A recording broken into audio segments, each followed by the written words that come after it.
Have you ever noticed how you react during a conflict? Do you set aside your own needs to keep others happy? Or do you avoid conflict entirely, no matter the cost? Maybe you find a middle ground, or perhaps you stand firm and compete. If you've mastered the art of collaboration to resolve conflicts, that's fantastic. If not, this video will help you navigate conflicts effectively as they arise in your daily life. Understanding conflict management is crucial in both personal and professional settings. Conflict is a natural part of both personal and professional life. It can arise unexpectedly from various sources, disrupting relationships and hindering progress towards goals. Developing the skills to recognize conflict, understand its causes, and engage positively with those involved is invaluable. First, we're going to define conflict management and its significance. CourseEA.org defines conflict management as, quote, "Conflict management is an umbrella term for the way we identify and handle conflicts fairly and efficiently. The goal is to minimize the potential negative impacts that can arise from disagreements and increase the odds of a positive outcome." End quote. Next, we will discuss the 5 conflict management styles. The Thomas Kilmann Conflict Mode Instrument, otherwise known as TKI, identifies 5 primary conflict management styles: avoiding, competing, accommodating, compromising, and collaborating. First, we'll start covering accommodating. This approach involves prioritizing the other person's needs over your own, letting them have their way and achieve their desired outcome. For the pros and cons of an accommodating conflict management style, for pros, minor conflicts can be resolved swiftly and with little effort. For cons, if you frequently give in to others, you might be perceived as weak. This approach is ineffective for addressing significant or important issues and should be avoided in such cases. An example of this accommodating conflict management style is, imagine you and your partner are deciding on a vacation destination. You really want to go to the mountains, but your partner prefers the beach. To avoid conflict and make your partner happy, you agree to go to the beach. This way, you prioritize their preference over your own, maintaining harmony in your relationship. The next conflict management style is avoiding. This approach seeks to minimize conflict by either ignoring it, separating the involved parties, or avoiding it altogether. Now, there are pros and cons to this as well. A pro is allowing individuals some time to cool off can surprisingly resolve many problems. Providing distance and time can offer a fresh perspective to those involved in a conflict, often leading to issues resolving on their own. As for cons, using this method inappropriately can escalate conflicts. Avoidance shouldn't replace proper conflict resolution. Delaying conflicts can result in a more significant issue coming up later on. An example of the avoiding style in conflict management is when you choose to not address the conflict at all, hoping it will resolve itself or go away. For instance, imagine you have a coworker who frequently interrupts you during meetings. Instead of confronting them about it, you decide to stay silent and avoid the issue, hoping it won't happen again. This approach can help prevent immediate tension, but often leaves the underlying problem unresolved.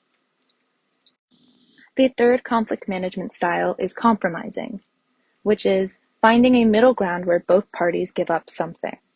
This approach aims to reach a compromise by having both sides give up certain parts of their demands to come to a mutually acceptable solution.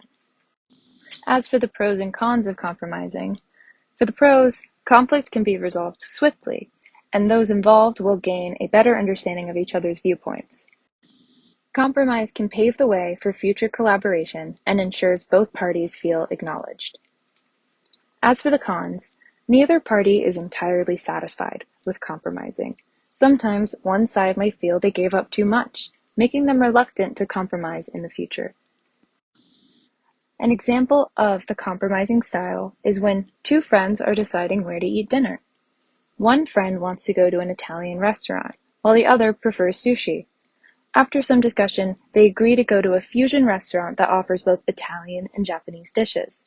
This way, both friends make a compromise, giving up their first choice but still finding a solution that satisfies both of them.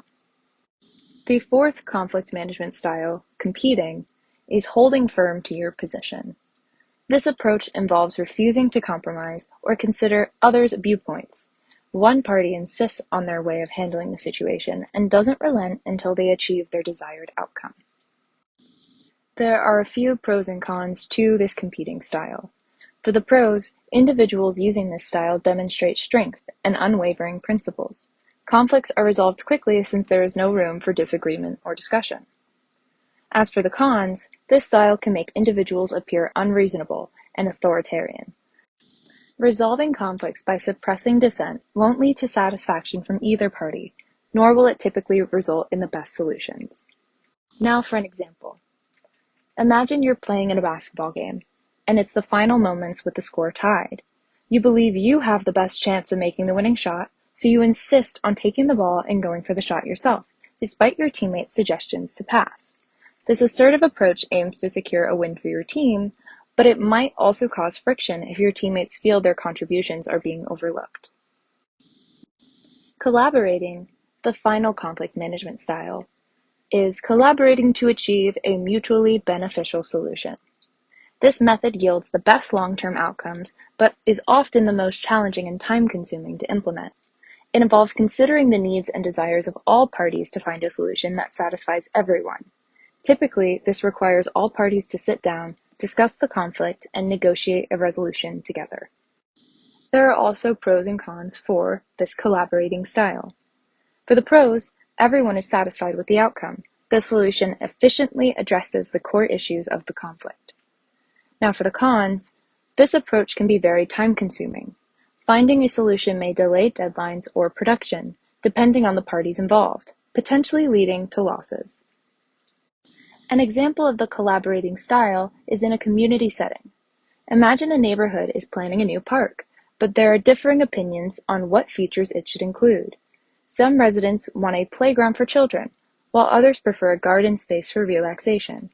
Instead of one group imposing their preference, they form a committee with representatives from both sides.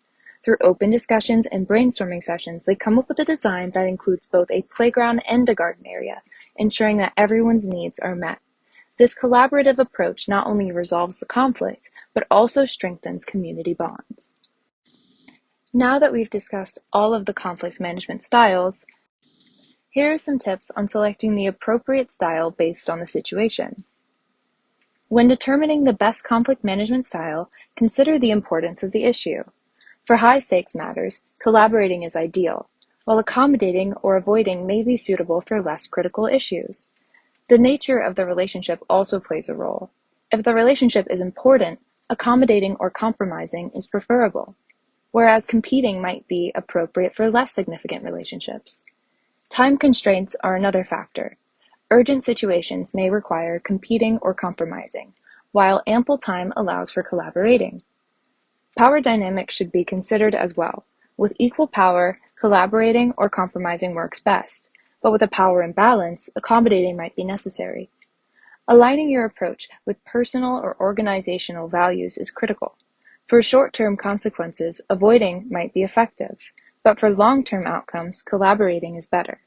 Lastly, maintain flexibility and be ready to switch styles as needed. Now that you know about the different conflict management styles and when you should and shouldn't use them, we will now introduce another factor of conflict management: intra- and intercultural conflicts. Intracultural conflict refers to disagreements or disputes happening within the same cultural group. Intercultural conflict describes conflicts arising between people from different cultures, where differing values, norms, and communication styles clash due to their cultural backgrounds. Cultural awareness is crucial for successful conflict mediation. It helps mediators understand and navigate the diverse beliefs, values, and communication styles of different cultural backgrounds. By grasping the cultural context of the parties involved, mediators can promote more effective dialogue and empathy, which are key to achieving mutually satisfactory results. Additionally, cultural awareness helps identify and mitigate biases that might affect judgment during mediation, fostering a more objective and inclusive approach that respects individual perspectives and encourages collaboration. Now I'll provide a deeper definition and examples of intracultural conflict management. As we mentioned earlier, intracultural conflict refers to disagreements or disputes happening within the same cultural group. For example, in a workplace, there might be a conflict between employees from the same culture who prefer a formal dress code and those who advocate for a more casual, relaxed dress code. The traditionalists might feel that formal attire is essential for maintaining professionalism, while the others might argue that casual clothing can foster a more comfortable and creative work environment. Now for the intercultural conflict management. As we also mentioned earlier, intercultural conflict describes conflicts arising between people from different cultures, where differing values, norms, and communication styles clash due to their cultural backgrounds. An example of intercultural conflict management is, for instance, consider a business meeting between American and Japanese colleagues. Americans typically value direct and explicit communication, where they say it as it is. In contrast, Japanese communication often relies on context, nonverbal cues, and indirect expressions to maintain harmony and avoid confrontation.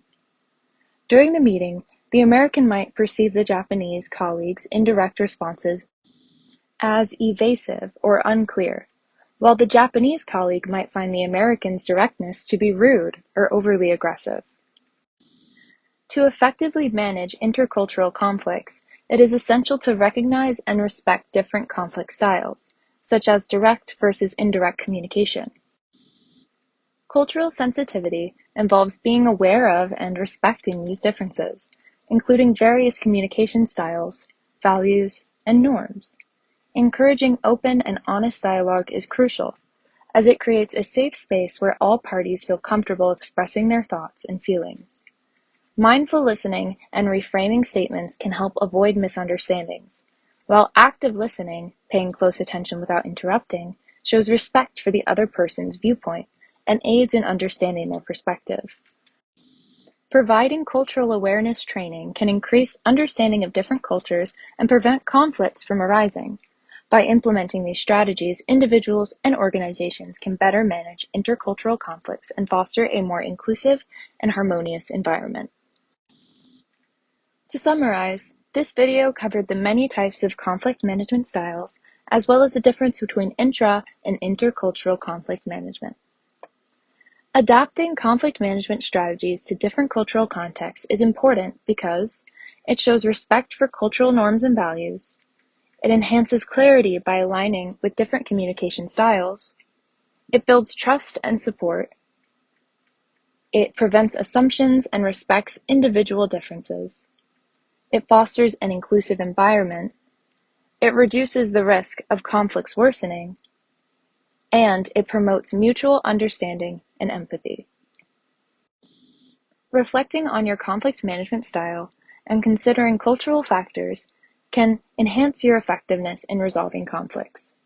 Think about how you handle conflicts, consider the cultural backgrounds of those involved, and adapt your approach to bridge cultural differences.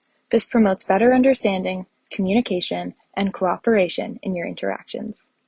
Thank you for watching.